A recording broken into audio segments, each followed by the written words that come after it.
datos, no le envíen ningún tipo de link para que se puedan conectar. Es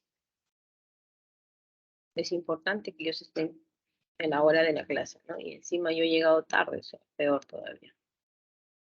Ok, muy bien, jóvenes. Entonces, por favor, me avisan cuando ya puede visualizar mi pantalla.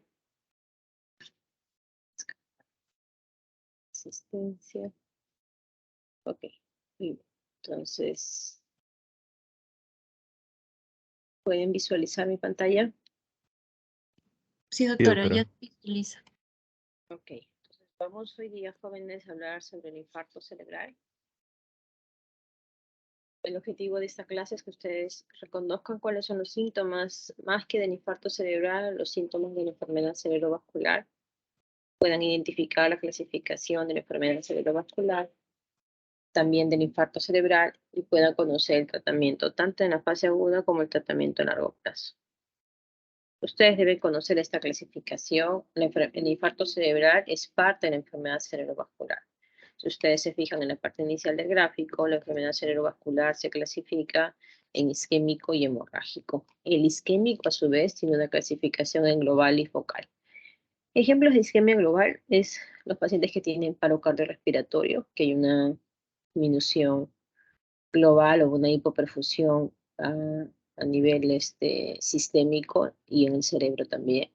Y puede producir isquemias bilaterales, focales, difusas. En cambio, la isquemia focal se debe a un territorio vascular definido y de acuerdo a la presentación o no de lesión isquémica aguda, se clasifica en ataque isquémico transitorio e infarto cerebral. La definición más común de AIT es la definición de la Organización Mundial de la Salud, que define la remisión de los síntomas dentro de las 24 horas, pero no es la más precisa. La más precisa es la definición que usamos, que es el déficit neurológico, retiniano, medular, que tiende a remitir dentro de la primera hora, pero sobre todo que muestra una lesión negativa en las imágenes de resonancia magnética con difusión.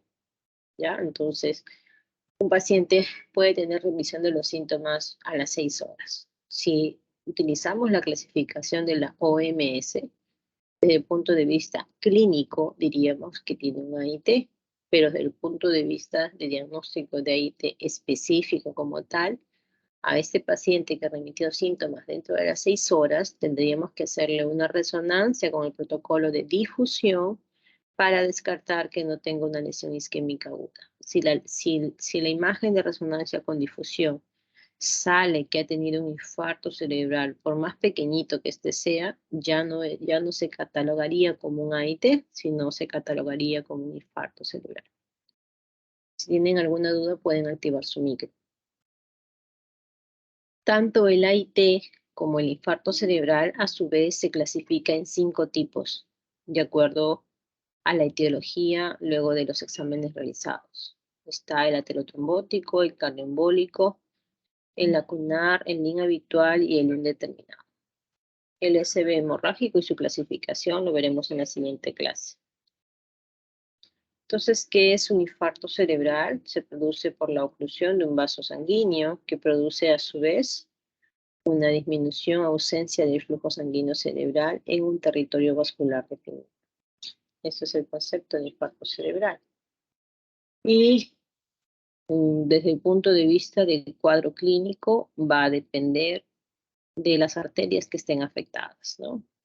No es lo mismo tener un infarto de la cerebral media, de la cerebral posterior. Sin embargo, yo les he puesto estas escalas acá para que ustedes conozcan cuáles son los síntomas que ustedes tienen que reconocer cuando están en el primer contacto con el paciente, que generalmente es en la emergencia, que les haga sospechar de una enfermedad cerebrovascular. Solamente con los síntomas ustedes no van a poder reconocer si es un infarto cerebral o si es una hemorragia. Lo que ustedes sí van a poder identificar es que se trata de una enfermedad cerebrovascular. Y el cuadro, la forma de inicio típico y súbito de la enfermedad cerebrovascular, ¿cuál es? ¿Cuál es la forma de inicio típico de los cuadros vasculares? Úrsula, ¿estás conectada?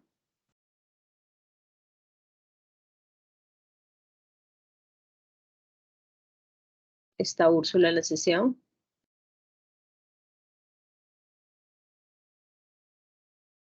Hola, ¿me pueden escuchar? No Sí está, se doctora. escucha, doctora. Está conectada, ok. A ver, Héctor. Entonces, ¿cuál es la forma de inicio típico de los cuadros vasculares?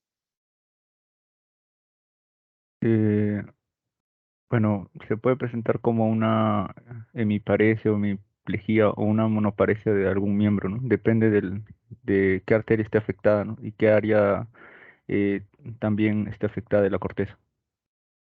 Este es el cuadro clínico, ¿no? Pero ¿cómo diagnosticamos desde el punto de vista etiológico que un cuadro puede ser vascular? ¿Te acuerdas cómo es la relación con la forma de inicio y el curso?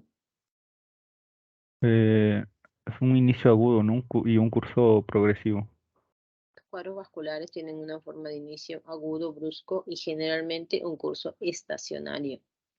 Existen algunos casos, sobre todo de infartos de territorio posterior, como los infartos continuos, que tienden a progresar en el curso de las horas o de los días, pero no es lo característico. Lo característico es de forma de inicio brusco y de curso estacionario. Como todo en medicina, siempre hay excepciones a la regla, pero digamos que esa es la forma más común.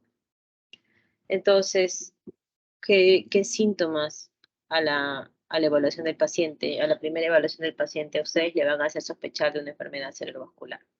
La forma de inicio brusco y caracterizado por estos tres ítems que componen la escala de Cincinnati. Que el paciente cuando sonría tenga una asimetría. Miren ustedes el surco nasogeniano del lado izquierdo, como está caído. Que el paciente cuando se le pida levantar los brazos, haya un brazo que no pueda levantar o que caiga rápidamente. Y que el paciente tenga alguna dificultad para expresar palabra o simplemente habla enredado como si hubiera tomado. Dos de estos tres síntomas, la probabilidad de un ACV es del 80% y tres síntomas, los tres, la probabilidad de un ACV es más del 90%. Existen otras escalas prehospitalarias como la escala Los Ángeles, que considera la edad, que considera que no hay antecedente de crisis, que los síntomas sean menores de 24 horas, excluye el infarto porque sería un AIT, pero digamos que estas cosas ya no son tan precisas porque hemos tenido pacientes de 35, 40 años con infarto cerebral y es porque de muy joven fueron diagnosticados de diabetes e hipertensión arterial y estuvieron mal controlados. Pero hay un ítem que acá sí tienen que tener muy en cuenta, que es la glicemia. La glicemia por debajo de 50 y por encima de 400 son, son muy importantes para considerar otras causas que simulan un stroke. Los pacientes con hipoglicemia o los pacientes con hiperglicemia pueden hacer síntomas neurológicos focales, pueden hacer trastorno de sensorio, pueden hacer déficit motor, arsentisartria, y no se trata de un stroke, sino se trata de una hipoglicemia o se trata de una hiperglicemia. Por eso es que las alteraciones en la glicemia en los ambos extremos se consideran como causa de mimic stroke o pseudo stroke. Y hay que siempre tenerlo en cuenta. Todo paciente que ingresa a la emergencia tiene que tener una glicemia para saber su valor. Si está en 400, 450, será un estado hiperosmolar, será un estado diabético y habrá que aplicar los criterios, pero no es el stroke en ese momento la primera posibilidad. Para entender un poquito más de lo que es lo que sucede a nivel de la circulación cerebral, ustedes deben conocer el concepto de autorregulación cerebral. Como su nombre lo dice, autorregula, es que el mismo cerebro por sí mismo mantiene la cantidad de sangre que ingresa al cerebro y esto se explica de la siguiente forma. En la línea de las X ustedes van a tener la presión arterial media o la presión de perfusión cerebral. Recuerden que la presión de perfusión cerebral es igual a la presión arterial media menos la presión intracraneal y la presión de perfusión cerebral está directamente relacionada con la presión arterial media. En la línea de las Y tienen el flujo sanguíneo cerebral, es decir, en términos prácticos, la cantidad de sangre que llega al tejido cerebral. que en condiciones normales está en promedio en sustancia gris y en sustancia blanca 50 mililitros por 100 gramos de tejido por minuto. Ese es el flujo sanguíneo cerebral en condiciones fisiológicas de forma global. Entonces, observen ustedes que dentro de estos puntos límites que son de 50 a 150 de presión de perfusión cerebral, la cantidad de sangre, el flujo sanguíneo cerebral que llega al cerebro se mantiene constante. Ustedes recuerden que hay variaciones en la presión arterial media, ¿no es cierto? Variaciones fisiológicas de acuerdo al ritmo circadiano. Pero a pesar de esas variaciones fisiológicas del ritmo circadiano, la cantidad de sangre que llega al cerebro, el flujo sanguíneo cerebral se mantiene constante porque los capilares o las arteriolas a nivel cerebral tienen la capacidad de vasodilatarse o de vasocontraerse dependiendo de las variaciones de la presión arterial.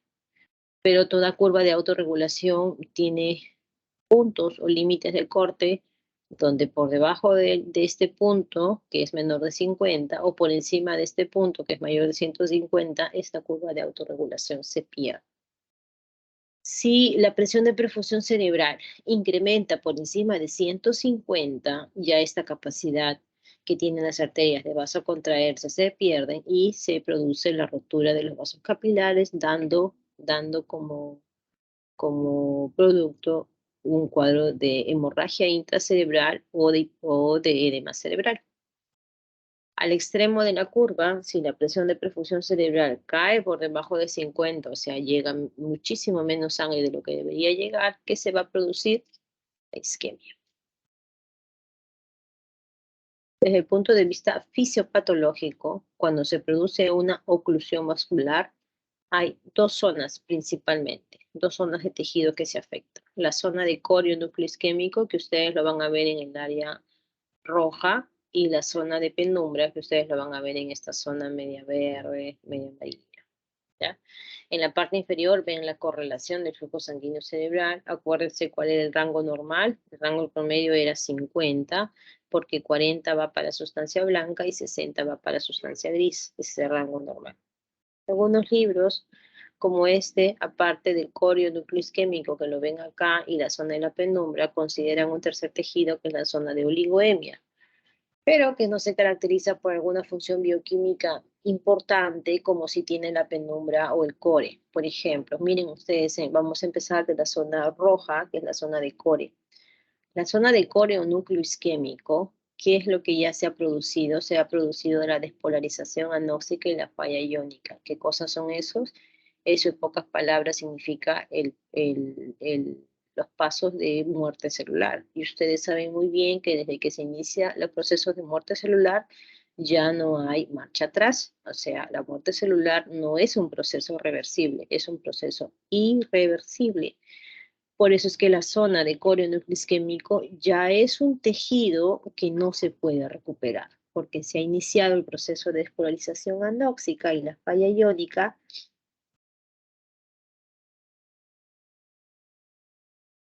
Perdón, se ha iniciado el proceso de despolarización anóxica y falla iónica que dan origen, que dan lugar a la muerte celular. El tejido que está alrededor, que es la zona de penumbra, que está en esta área verde y un poco azul oscuro, tiene característicamente dos alteraciones bioquímicas. Uno es la disminución de la utilización de glucosa y la disminución de la síntesis de proteínas. ¿Ya? Obviamente la disminución de utilización de glucosa es más marcada en el corio núcleo isquémico, pero en la penumbra se empieza a alterar. Sin embargo, si ustedes se fijan en este cuadrito, no hay inicio, no hay ningún proceso de muerte celular. Por eso, a pesar de esta alteración bioquímica que se produce en la zona de penumbra, este es un proceso reversible. Significa que si el flujo sanguíneo cerebral se recupera en este tejido puede recuperar a ser un tejido normal, un tejido viable, un tejido sano, porque no ha iniciado el proceso de cascado de muerte celular. Esa es la razón, esta es la característica o el concepto básico ¿Por qué todas las terapias de reperfusión están dirigidas a salvar la zona de penumbra? Este es el motivo. Porque a pesar de que existe una alteración bioquímica, este es un tejido que se puede recuperar. ¿Preguntas? ¿Cuál es el flujo sanguíneo cerebral en la zona de penumbra? El umbral va de 12 a 20. ¿Ya? Y para la zona de corio núcleo isquémico, el umbral está por debajo de 12 hacia 0, ¿no? Se dice que este es el umbral crítico, el de 12, y ya cuando un flujo sanguíneo está por debajo de 8, ya ese es un infarto, o ese es un límite para un infarto completamente establecido. Puede variar entre individuos, la regla general es 12 a 20 penumbra y 0 a 12 corio núcleo isquémico. Hemos hablado del concepto, la clasificación, hemos hablado de la autorregulación cerebral, acabamos de hablar de las etapas o los procesos fisiopatológicos del infarto cerebral y ahora vamos a hablar sobre los mecanismos del infarto. Comparamos el sistema arterial como si fuera un sistema de cañerías. ¿Qué pasa si se produce una alteración en el mismo sitio, en la misma alteración de la pared vascular? Digamos, en este punto donde dice 4, se produce una oclusión y se produce un infarto cerebral por una disminución del flujo sanguíneo. Si la alteración del vaso se produce en la misma zona del infarto, se conoce como el mecanismo trombótico. Si por el contrario tengo una alteración de una placa o un trombo que está, digamos, en el 2, pero esta placa o este trombo viaja a través de la circulación y incluye un vaso distal, digamos en la zona 4. Esto se va a conocer como el mecanismo embólico. Y existen otras situaciones donde hay una disminución del gasto cardíaco, como sucede en los pacientes con insuficiencia cardíaca congestiva o algunos estados de hipoperfusión sistémica que causen una disminución de la cantidad de sangre que llega al cerebro, también a nivel distal. Ese tercer mecanismo se conoce como mecanismo por hipoperfusión o por hipoflujo. Vamos a ver acá el ejemplo esquemático. ¿Qué arteria es esta principal que está acá, que da origen a la cerebral media y a la cerebral anterior? ¿Qué arteria será? Carótida interna. Muy bien, esa es la carótida interna. Entonces vamos a ver esquemáticamente, este es el lado derecho, el otro es el lado izquierdo, y acá tenemos la arteria cerebral media. En un corte que se le hace a la arteria cerebral media, se ve acá una placa, un trombo que ha causado una oclusión de una rama de la cerebral media, que es esta que se ve acá. Entonces, si la placa o la alteración del vaso sanguíneo se da en la misma localización donde se produce un infarto, el mecanismo será trombótico, como dice ahí. Si por el contrario, vemos en el siguiente ejemplo de que el infarto está casi en la misma zona que el ejemplo anterior, pero vemos la carótida interna en su segmento más proximal, que también tiene una placa de grasa, una placa de ateroma, que se desprende parte de esta placa de ateroma, viaja a través de la circulación de la carótida interna, ingresa a la cerebral media y se deposita parte de esta placa que se ha desprendido en la carótida más proximal. Entonces aquí este mecanismo nuevamente será el mecanismo embólico. Y el tercer mecanismo, una alteración de la perfusión de forma sistémica. Pacientes, por ejemplo, con ICC que pueden estar compensados, pero por ahí hacen episodios de deshidratación severa, tienen alto riesgo de tener estos infartos. Pacientes tratados de forma enérgica con antihipertensivos y hacen una hipotensión muy brusca, también pueden hacer estas lesiones. ¿Dónde se producen estas isquemias? ¿Alguien me podría decir en esta cara interna de la corteza cerebral qué arteria lo irriga? La cerebral anterior. Muy bien. La cara externa, donde está justo el cursor, ¿qué La arteria? cerebral media. Ya. Y la parte media, pero posterior, ¿quién la irriga? La cerebral posterior. Ujú. ¿Y dónde están ubicadas estas zonas de infarto? ¿Están ubicados en la cerebral anterior? ¿Están ubicados en la cerebral media? ¿O están ubicados en la cerebral posterior? En la ¿O están cerebral media, creo. En realidad, estas zonas están entre dos territorios vasculares, por eso se conoce como infarto limítrofe o de hipoperfusión. No es propio de la cerebral anterior y no es propio de la cerebral media, pero están entre ambos territorios, porque normalmente hay arterias que se conocen como las arterias leptomeningias que se encargan de conectar circulaciones grandes. Conecta la circulación de la cerebral anterior con la cerebral media, tanto a nivel cortical como a nivel profundo, y conecta la circulación de la cerebral media con la cerebral posterior. Entonces, las arterias leptomeningias son las más sensibles cuando hay un estado de hipoperfusión y pueden dar estos cuadros de infartos en zonas de arterias limítrofes entre dos territorios vasculares importantes. Muy bien, hablemos un poquito de los factores de riesgo. Los factores de riesgo para infarto cerebral se clasifican en no modificables y modificables. No modificables, la edad. Generalmente se dice que por encima de 50 años uno tiene mayor riesgo de enfermedad cerebrovascular. Sin embargo, en vista de que hay gente adulta, gente joven que es obesa, hipertensa, diabética, este límite de edad está disminuyendo. El sexo, se decía antes que los hombres tenían mayor riesgo de enfermedad cerebrovascular, pero nuevamente ya las mujeres están teniendo casi los mismos factores de riesgo que los hombres, entonces la frecuencia o la epidemiología en cuanto al sexo está muy similar ahora, y los factores genéticos. Hay alteraciones genéticas como la apolipoproteína E4 que incrementan el riesgo de enfermedad cerebrovascular. Dentro de los genéticos también podríamos incluir la raza, ¿no? Ustedes saben que la raza negra, al hecho de tener mayor prevalencia de hipertensión arterial, a su vez lo predispone para enfermedad cerebrovascular. Y los pacientes de raza asiática tienen mayor riesgo de desarrollar estenosis de los vasos dentro del cerebro, que se conocen como la intracraneal, y que a su vez los predisponen a mayor riesgo de enfermedad cerebrovascular. Y dentro de los factores modificables, significa de los que podemos hacer algún tipo de manejo. El principal factor de riesgo es la hipertensión arterial, seguido de lipidemia, diabetes, tabaquismo, fibrilación auricular, que es un factor de riesgo muy importante para etiologías cardioembólicas, y los menos documentados, pero que sí tienen riesgo, también es el consumo de alcohol, el consumo pesado de alcohol que le llaman, ¿no? Que generalmente son dos vasos de alcohol, que ellos hay que ver bien esta la concentración de alcohol, pero más o menos son 2 vasos de alcohol para los hombres y un vaso de alcohol para las mujeres de forma diaria, que los definen como consumo pesado de alcohol. Y el otro factor de riesgo es el sedentarismo también, que es importante para el riesgo de enfermedad cerebrovascular.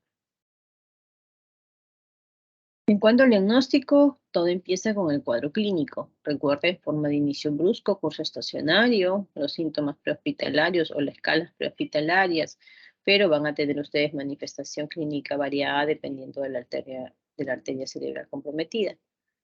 Y desde el punto de vista de neuroimágenes, ¿qué es lo que se hace en todas las emergencias? Porque está más a disposición, es la tomografía cerebral sin contraste, ¿no? Pero recuerden que el gol estándar para el diagnóstico de infarto cerebral agudo es la resonancia magnética con el protocolo de difusión. Se le agrega la angioresonancia porque nos sirve para evaluar qué oclusión de vaso se ha producido, si es una oclusión de un vaso grande, como carótida interna o cerebral media M1, o si es oclusión de alguna rama de estas arterias principales. Pero la difusión es lo que le da a ustedes el diagnóstico de lesión isquémica aguda. Si ustedes ven acá en esta primera imagen, existe o pueden ver una hipodensidad extensa en todo el territorio de la cerebral media, ¿no? Es un infarto maligno, le decimos, porque es un infarto muy grande de todo el tronco de la cerebral media, que no solamente va a producir una secuela neurológica importante, sino también va a producir un cuadro de hipertensión endocraniana severa. Y en este caso, se le realizó una craniectomía descompresiva al paciente para el manejo de la hipertensión endocraniana. Y eso previene la muerte del paciente, pero no está relacionado con la discapacidad, porque con esa lesión tan extensa es muy probable que el paciente quede con una secuela neurológica importante. Miren ustedes la figura que está en la fila inferior. Primero, miren acá la tomografía. Esta es una tomografía simple sin contraste. Miremos la tomografía. Es el mismo paciente. Paciente que ingresa con déficit motor y ustedes en la tomografía ven estas imágenes que realmente viéndolas de esa forma no se podría concluir si el paciente tiene un evento isquémico agudo o no. Entonces, aquí aprovecho la oportunidad para comentarles de que el objetivo de la tomografía cuando se hace la primera evaluación con el paciente no es básicamente diferenciar que sea un cuadro de un isquémico versus un hemorrágico. ¿Por qué? Porque en las primeras horas la tomografía puede ser negativa, como en este caso que está acá. A diferencia de este primer caso que se ve una hipodensidad marcada, definida, que es indudable que tiene un infarto cerebral extenso, en este segundo caso hay una hipodensidad periventricular, pero no somos capaces de definir con esta imagen única de tomografía que el paciente tenga una lesión isquémica. Entonces, en un paciente con un cuadro clínico de déficit motor neurológico agudo, así la tomografía sea negativa, no significa que no tiene nada y lo van a mandar a su casa y le van a dar un antihipertensivo. Significa que es un infarto cerebral porque no han encontrado hemorragia y si no se ve en la imagen es porque la tomografía no es muy sensible para el diagnóstico de lesiones isquémicas agudas. Si ustedes quisieran descartar que no sea un infarto cerebral o el territorio vascular, ¿qué tendrían que pedirle? La resonancia con difusión, que la tenemos acá al costado. Es así, es positiva más o menos dependiendo de la serie, de los 15 minutos y resonadores muy de alta resolución o 30 minutos en la mayoría, ¿ya? Hasta los 30 días la difusión va a ser positiva, así le decimos nosotros. Pero técnicamente, ¿qué significa positivo? Se denomina, se reconoce como esta hiperseñal o hiperintensidad en el protocolo de difusión, son características de lesiones isquémicas agudas. Entonces, de lo que aquí no se podía remarcar ninguna lesión específica evidente, acá sí se ve como la hiperseñal o hiperintensidad en la zona profunda de la arteria cerebral media. Es más, podríamos hasta decir el mecanismo, porque no es propio de cerebral anterior, no es propio de cerebral media. Pareciera que fuera un infarto limítrofe entre cerebral anterior y cerebral media. Nuevamente jóvenes, entonces el objetivo de la tomografía en emergencia en un paciente con síntomas de ACV no es confirmar el infarto, es básicamente diferenciar que no sea un proceso isquémico de un proceso hemorrágico. Si encuentran sangre, eso es una hemorragia intracerebral y ya se harán todos los estudios y para clasificar el tipo de hemorragia. Pero si no se ve lesión, eso sigue siendo un infarto cerebral porque el paciente clínicamente tiene un déficit neurológico. ¿Ya? Muy bien. Seguimos avanzando. Entonces, ¿cuál Hola, es? buenos días. Sí. Buenos días. Soy su alumno Bailón Lavado. Una consulta. Si tuviéramos dudas en cuanto a la tomografía, ¿en cuánto tiempo deberíamos repetir tal vez una tomografía, no? Porque si en caso sea aguda. Generalmente la tomografía demora en ver la lesión entre 24 o 48, 72 horas. Entonces, si donde están ustedes no tienen la posibilidad de hacerle una resonancia, si piensan que es una lesión supratentorial, o sea, cerebro propiamente dicho y la parte profunda, deberían repetirle una tomografía a las 24 o 48 horas. Pero si es una lesión en tronco y puede que estén pensando que es una lesión lacunar o es una lesión pequeña, pueden ir hasta las 72 horas. Y aún así puede que no vean una lesión, porque en tronco la tomografía no tiene una alta resolución. Entonces, cuando piensan lesión en tronco, es mejor intentar hacer una resonancia. Es probable que la tomografía no lo muestre. Y siempre, si están sospechando de infarto cerebral agudo, deben pedir con difusión, porque si no piden con difusión, así sea resonancia, no van a ver la lesión aguda.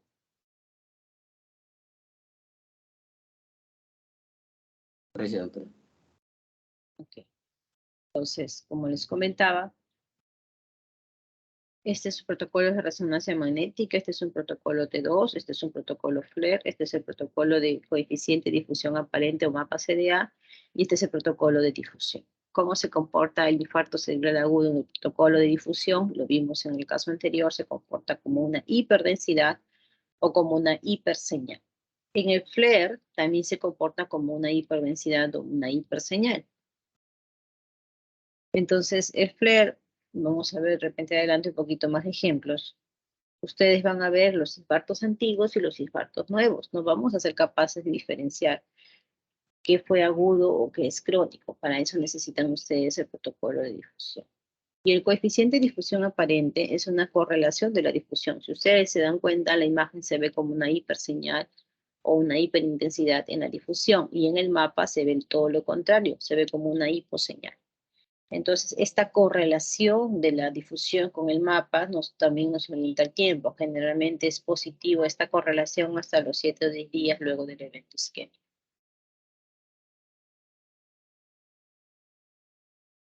Este ejemplo ya lo vimos. Vamos a ver acá, este primer ejemplo, protocolo T2, protocolo FLAIR y protocolo de difusión. Si ustedes piden la resonancia solo con el protocolo de FLAIR y no piden la difusión, van a ver únicamente esto. Acá hay hiperseñales, hiperintensidades, pero no sabemos cuál de estas lesiones es crónica y cuál de estas lesiones es aguda. Para eso necesitan la difusión. De todas estas imágenes que se ven acá, que es una leucoariosis confluente, la imagen que restringe la difusión es esta que está acá, que en el FLAIR no la podemos diferenciar, pero que en la difusión sí se resalta como una hiperseñal o una hiperintensidad en la zona profunda de las ramas perforantes de la arteria cerebral media del lado izquierdo.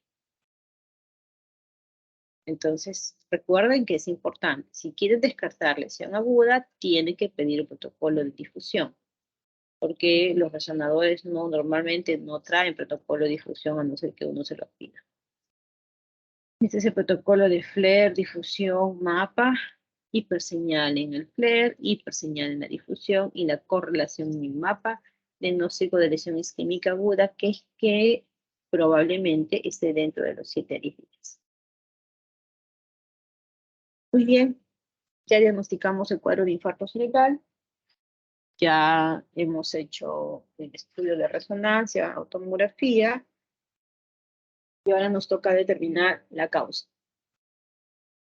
Los estudios basales que se hacen para determinar la causa está, por ejemplo, el Doppler, el ecocariotidio, el ecocardio transtorácico y el Holter, ¿no?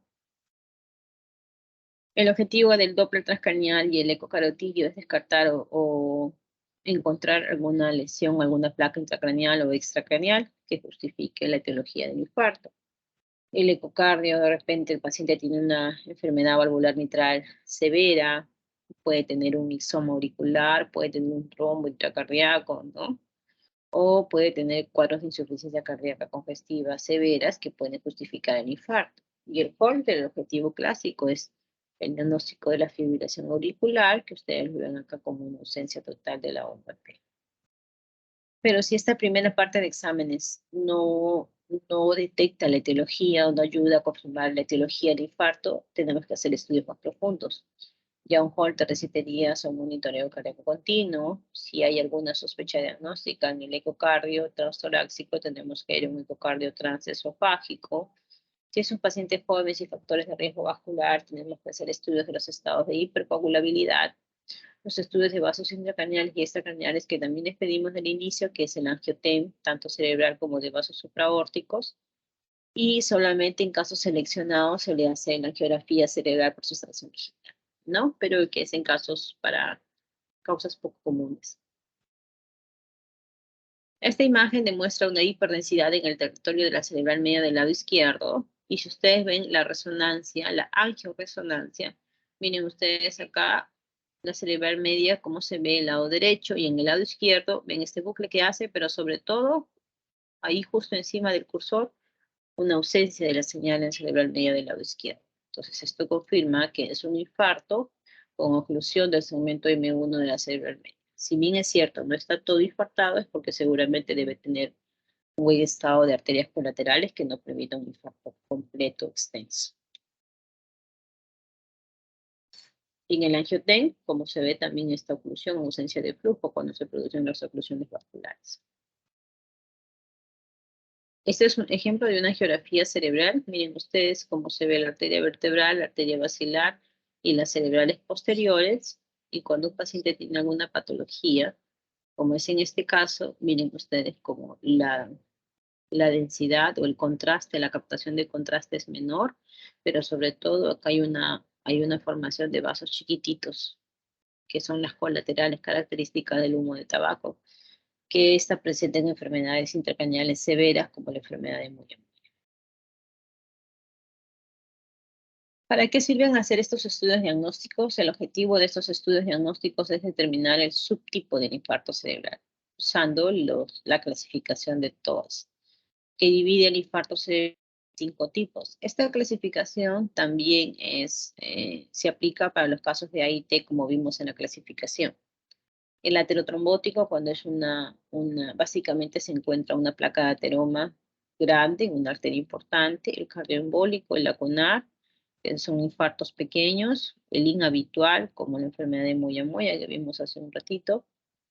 Y los infartos de origen indeterminado, que a su vez tienen 3 clasificaciones: el estudio incompleto, el de más de una etiología y el infarto de origen desconocido o criptogénico. Ok, miren ustedes acá esta hipodensidad extensa de la cerebral media del lado derecho. Entonces el infarto aterotrombótico tiene 2 criterios. Cuando hay una placa de ateroma que obstruya o que ocluya más del 50% de la arteria, corresponde a un infarto cerebral aterotrombótico. Obviamente la arteria comprometida está relacionada con el origen del infarto. Por ejemplo, en este ejemplo, esto es un infarto de ACM derecha, ¿no? M1, entonces yo debo encontrar la placa de ateroma en ACM, ¿no? M1, más del 50%, o en carótida interna del mismo lado derecha, más del 50%, para que sea el diagnóstico de aterotrombótico.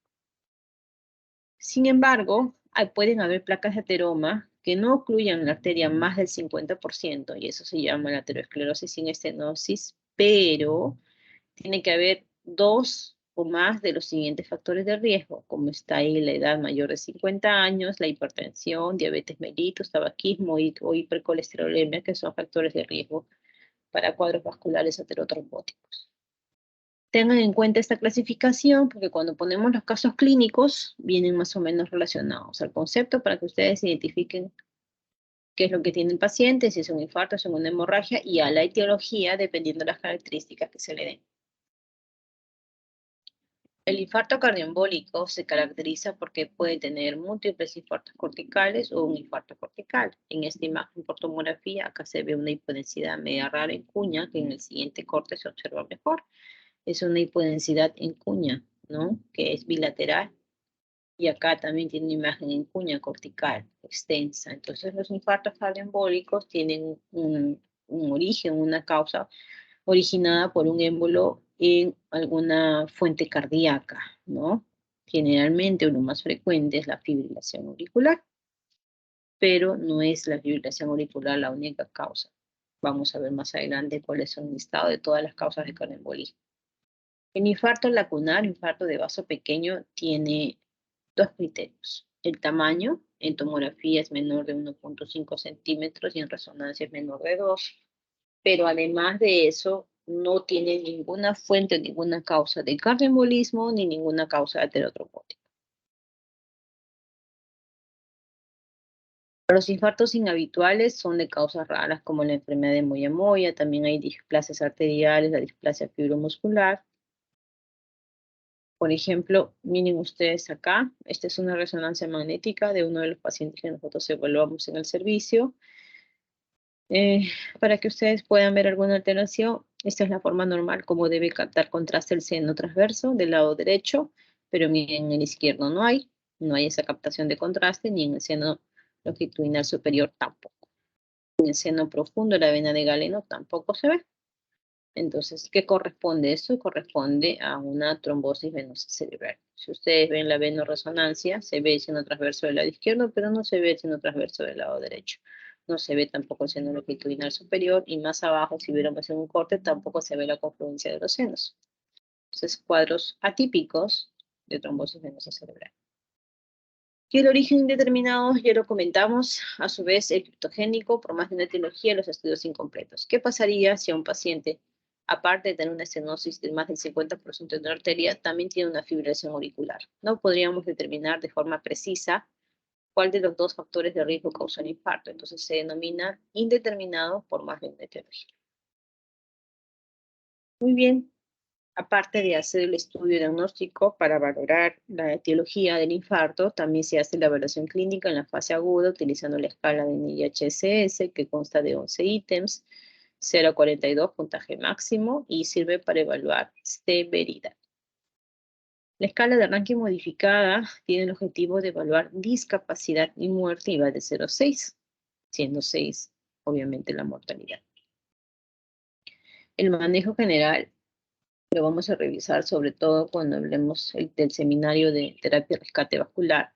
Pero el manejo general en todos los pacientes debe ser protección de vía aérea, dar oxígeno suplementario para mantener una saturación por debajo de 94. No significa que a todos los pacientes se le va a poner oxígeno.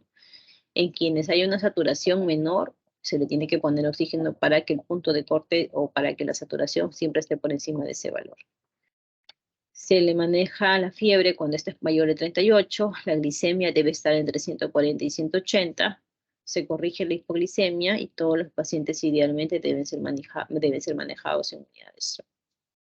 Se le hace la evaluación del test de disfagia. ¿En qué consiste? Le dan un vaso con agua al paciente y piden que tome el agua. Si se le cae el agua por la comisura labial o el paciente se atora, significa que es un test de disfagia positivo y tenemos que colocarle una sonda nasogástrica porque tiene riesgo de hacer una neumonía aspirativa.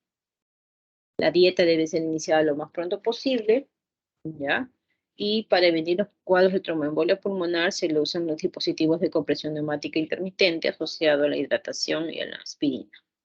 Y no se pone a todos los pacientes sonda Foley por el riesgo de infección urinaria. El manejo de la presión arterial es importante. Al paciente que no es candidato a ningún tipo de terapia de rescate vascular, se maneja la presión solo si este es mayor a 220 con 120. Solo si, nada más. Se le dan puntos de corte altos cuando no se le va a hacer nada al paciente, porque acuérdense de que el organismo, de forma fisiológica, cuando se produce una oclusión vascular, incrementa la presión arterial como un mecanismo para reperfundir este vaso que se ha afectado, para recanalizarlo, ¿ya? Entonces, si uno le baja la presión de forma brusca, este mecanismo de compensación, de incrementar la presión, se va a perder, van a barrer la zona de penumbra, o sea, la van a anular y todo este tejido que está sobreviviendo a expensas de este incremento en la presión, se va a perder y el tejido de core núcleo isquémico va a ser mayor, o sea, el tejido que ya tiene muerte celular. Al paciente que sí es candidato a terapia de rescate vascular, hay criterios antes de la infusión, que es 185-110, y durante la infusión, que es 180-110.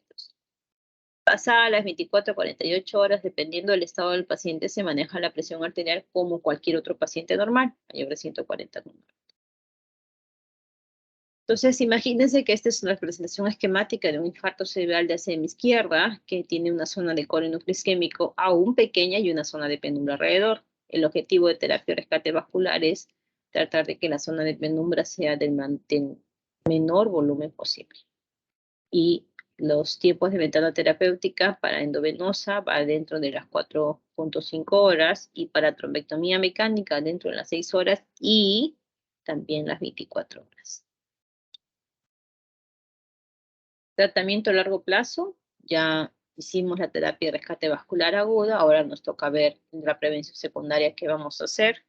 Se le hace la antiagregación, ya, a todos los infartos que no sean cardioembólicos, aspirina o clopidogrel. Y anticoagulación a los infartos cardioembólicos, uno que otro inhabitual, por ejemplo el lupus, que también se puede anticoagular. Los tiempos de ventana para anticoagulación dependen, van de 4 a 14 días según la guía americana o esta que es la guía europea. La vamos a ver un poquito más adelante, pero este es el cuadrito que representa las causas principales de fibrilación, de infarto cardioembólico. La primera es la fibrilación auricular. Luego está seguido por el flúter auricular. Por ejemplo, también se ve los infartos de miocardio dentro de las 4 semanas. Pueden causar infarto cerebral, mixomas auriculares, vegetaciones valvulares o las endocarditis infecciosas. Todas ellas pueden causar también infarto cerebral. Todas ellas se anticoagulan, excepto la endocarditis infecciosa. Esa no se anticoagula, esa se trata la enfermedad o la patología de fondo. ¿Qué anticoagulantes orales tenemos a disposición? Lo que siempre hemos tenido clásicamente, que son los antagonistas de la vitamina K, como la warfarina. ¿Cuál es el efecto de la warfarina? Actúa sobre los factores dependientes de vitamina K, 2, 7, 9, 10. Pero actúa sobre factores inactivos de la escala de cascada de coagulación. El problema es que esta acción múltiple en diferentes factores de coagulación hacen que tenga una farmacocinética que no es favorable cuando uno quiere hacer el control y seguimiento al paciente. Y sobre todo el inicio o el objetivo de la anticoagulación a veces se ve un poco retrasada porque cada paciente tiene diferentes características de cómo reacciona el medicamento. Algunos se pueden anticoagular a la semana, otros se anticoagulan a las 3, 4 semanas. Para ello hay una alternativa que se llaman los anticoagulantes orales directos, como el dabigatran, que actúa sobre el factor 2A, rivaroxaban, apixaban y edoxaban sobre el factor 10A, que actúan, como ustedes ven acá, sobre factores únicos de la cascada de la coagulación y sobre factores activados. Diferencias farmacocinéticas. El tiempo de vida media de la warfarina va entre 32 a 42 horas. Y esto varía cuando el paciente tiene, por ejemplo, un cuadro renal, se extiende. En cambio, el tiempo de vida media de los anticoagulantes orales directos es más o menos 12 horas. ¿Por qué esto es importante? ¿Qué pasa si un paciente tiene una hemorragia mayor, una hemorragia intracerebral o cualquier tipo de hemorragia como complicación de la anticoagulación? Si yo todavía tengo la warfarina circulando en sangre 32, 42 horas o más, si es que el paciente tiene problema renal, va a ser el efecto de la hemorragia va a ser mucho peor porque va a seguir sangrando, ¿ya? Y no hay un antídoto específico para la warfarina. A veces se usa el sulfato de protamina, pero no funciona, no es 100% efectivo y tendría que el paciente ir, por ejemplo, a plasmaféresis. ¿Hay en todo lugar plasmaféresis? No, solamente en los hospitales grandes, ¿no? Entonces, en cambio, si el paciente usa un anticoagulante oral directo, yo ya sé que así el paciente no recibe un tratamiento específico, más o menos entre las 10 y las 12 horas, ese paciente ya no va a tener el anticoagulante en sangre a concentración efectiva como para que siga causando el incremento de la hemorragia. Entonces, en cuanto a la seguridad, esto es muy importante. En cuanto al tiempo de inicio de acción, me importa que cuando identifique la causa y el paciente tenga condiciones para iniciar anticoagulación, el paciente esté protegido lo más pronto posible.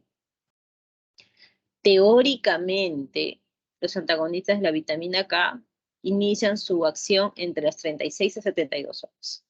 Realmente en la práctica no lo vemos así. Muchos pacientes demoran en el mejor de los casos una semana y pueden extenderse mucho más.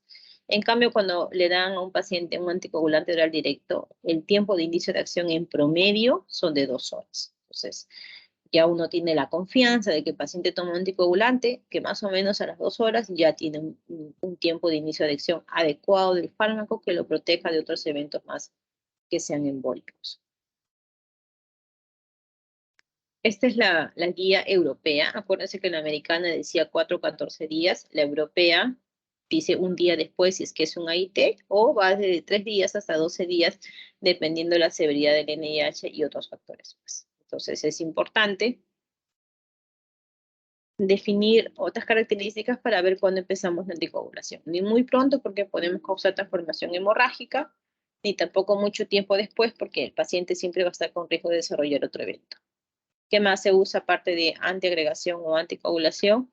Las estatinas, atorvastatina, rosuvastatina, simvastatina, pravastatina. Lo que más tenemos en el medio es la atorvastatina, 80 o 40 miligramos de alta intensidad, pero en pacientes mayores de 75 años usamos de baja intensidad.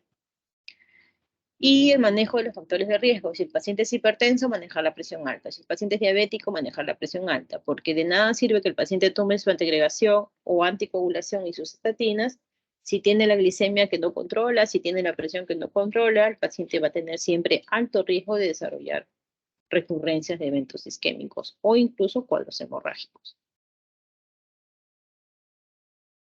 Muy bien, jóvenes. Entonces, Es importante que ustedes puedan reconocer los síntomas del infarto y primero, después de saber diagnosticar un infarto cerebral, determinar la etiología, porque ustedes se han dado cuenta que el tratamiento cambia. No a todos la aspirina los va a proteger y no a todos se le dan anticoagulantes. Entonces, para eso es importante. Si no, el paciente va a regresar con más recurrencias. Bien, chicos, ¿tienen preguntas?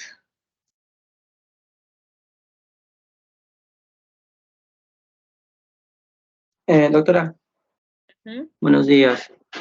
Respecto a la primera parte, doctora, me parece que al final no me quedó clara la definición del AIT. El AIT tiene una clasificación epidemiológica y tiene una clasificación científica, por así decirlo, ¿no? La clasificación epidemiológica, según la OMS, son los síntomas que remiten dentro de las 24 horas. O sea, esta clasificación se basa únicamente en el cuadro clínico. Si el paciente tuvo cualquier cuadro neurológico, déficit motor, dificultad para hablar, afasia, disartria, y remitió dentro de las 24 horas, eso lo define como un AIT, pero esta es una clasificación epidemiológica de la OMS.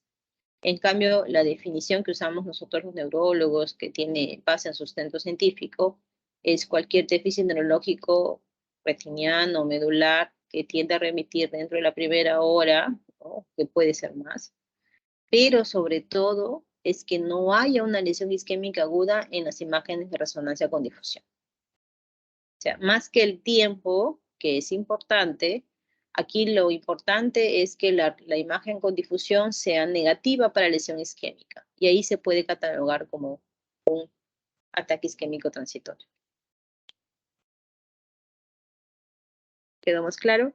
Entonces, dos clasificaciones. Sí, Si doctora. ustedes van a hacer un estudio epidemiológico, por ahí les dicen, un barrido, vayan a la organización tal o vayan a la comunidad tal y pregunten a los pacientes si ha tenido déficit neurológico, alguna vez ha tenido dificultad para hablar, adormecimiento del cuerpo, van a encontrar, porque es muy prevalente la enfermedad cerebrovascular, van a encontrar pacientes que han tenido. Y pues, sí, yo tuve eso, pero a las 2, 3 horas mejoró. Ok, como ustedes no le van a hacer, es muy poco probable, a veces los pacientes no van rápido a las emergencias, que nunca se haya hecho una resonancia con difusión, de repente por ahí fue a la emergencia y le hicieron una tomografía, con tomografía no van a descartar nada, porque con 6 horas, 4 horas no van a poder ver mucho, pero es muy probable de que el paciente no haya tenido una resonancia o que no se haya visto. Entonces, en ese momento, ¿qué se va a utilizar? Se va a utilizar el criterio epidemiológico de la OMS, ¿no?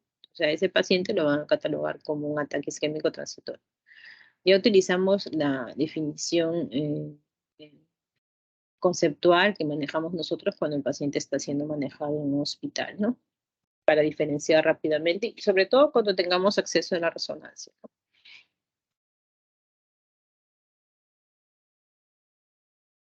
Muy bien, Doctora, chicos. ¿y cuáles serían las complicaciones de este tipo de pacientes? O sea, porque algunos como que no van a ser diagnosticados. Bueno, si es un ataque isquémico transitorio o es un infarto cerebral menor, la complicación es que si no se trata, no se evaluado a tiempo, no vas a detectar cuál es la causa que lo está afectando. No se va a detectar si de repente es hipertenso, mal controlado, diabético, mal controlado, o de repente tiene fibrilación auricular. Y va a ser más recurrencias. El primero podrá haber sido un AIT o un infarto menor, pero el segundo o tercer evento ya será un infarto de alguna arteria importante, alguna arteria grande que lo deje con alguna discapacidad.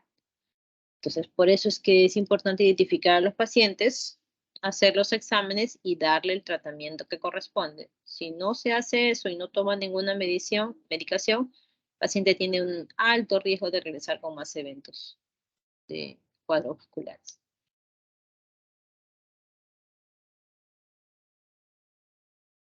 Gracias, doctora. Ok, ¿más preguntas?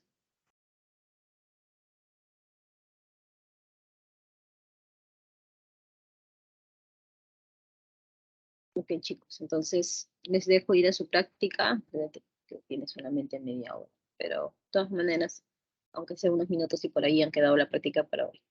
Entonces, nos estamos viendo para la siguiente clase, que es la siguiente semana.